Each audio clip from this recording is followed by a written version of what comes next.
حضورا کل اربیله پکاته نخوازم بیا و عالی سیاسی داشته صدرو کرمانجا به هفرا سرکتن حکومت کن و چکن ودره و افجی نای حساب دولت داورکری سری داشتی ایران فرسا نای حساب وان ربوی ویکیش خوازن ودره آلوزی چه به ده شخص ودا شخص کردستان بیشتر شارده امان تکرار شرمزار دکن نکارن دنگ خلکی ببرن evet tüm denge ve derkeve. Naha eriş jibkur hat ve beraber. İran kirve, hezek dini kirve, ki kirve ev erişek teröristiye. Em bitindi ve erişe şermezar dikin. O em ji xuşku brayan xuy ku de Kurdistan 24 da dişxulun. Em juan radven derbasi ve o em sahib selameti juan radqasın. Brasti داگرکر و دجمن و خیر نخوازن کردستانی جبوی کو آرامی و او پیشکتنا باشور کردستان تک ببین از ایریشی مشکل سر پایتخت حوله بتوندی شرمزار دکم به تایبتی او ایریش کو هدفی وان یک کنسول امریکا بو کردستان 24 بو o dibêjin xeliyê bû. Ew êrişekî terorîstî ye, li dervê Iraq hatiye, li cîranê Herêmê Kurdistanê hatiye. Bi vê êrişî şerxazin, hêzin şerxaz, devletin şerxaz dixwazin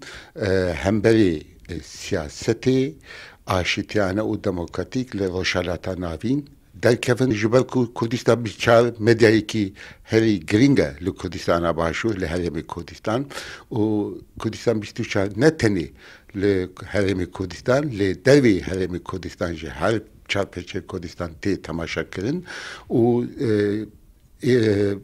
televizyonekî medyayekî navnetewî ye dengî wî bilind e bi wî êrişa we dixwazin mafên Kurd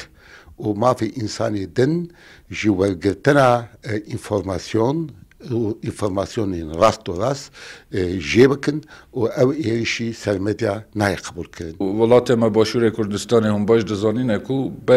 ber û başiyê ve yanî weke rojhilata navî weke sehrayeke azadî û demokrasî û pêkvejiyanê xuya dike û serokatiya Başûrê Kurdistanê yanî hem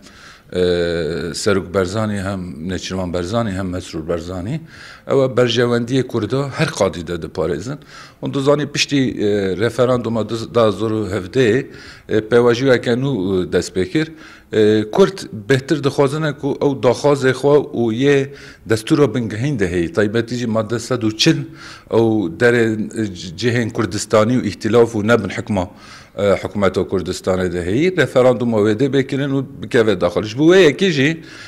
پیشتی هلبجارتنا 2021 هفدیتن تابلو یک درکت نوا حاله پیشتی هفدیتنا مقتدا صدر هزینوی و جبهه انیا سونا و پارتی دموکرات کردستان و که بلوکه که درکت نوا حاله قیاد کی کو یا حکومت دامزرینن اف دامزراندن حکومت تایبەتی jî ser helwesta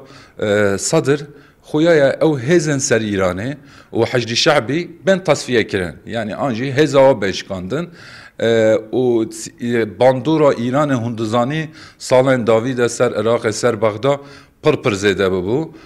dixene ew jî yê bêjkandin îca Îran vê yekê qebûl nake ev mektûbeke nameyeke ji bo serkirdeyên Başûrê Kurdistanê hikûmeta nû de cih negirin an jî ew hikûmeta nû hêzên û bandora Îranê neşkînin ji bo Kurdistan 24 taybetmendîkê heye yanî hûn dizanî salên davî de medyaya Başûrê Kurdistanê wekî hêzeke medyaya serbixwe derket nava halê û her çar parçe Kurda وکر کو آگاهی راست راست بستینن و جبو دنیای جهان جی بی چافکانیه کردستان 24 نوا و مدیا باشور کردستانه در روله که مزن دلیزینه افجی پارچه که و پیامه یعنی تأثیر کردستان 24 یه نتوی ولات پروری دقیقا بشکاندن و که مکتوبه که دوام رو وجی بنرخینه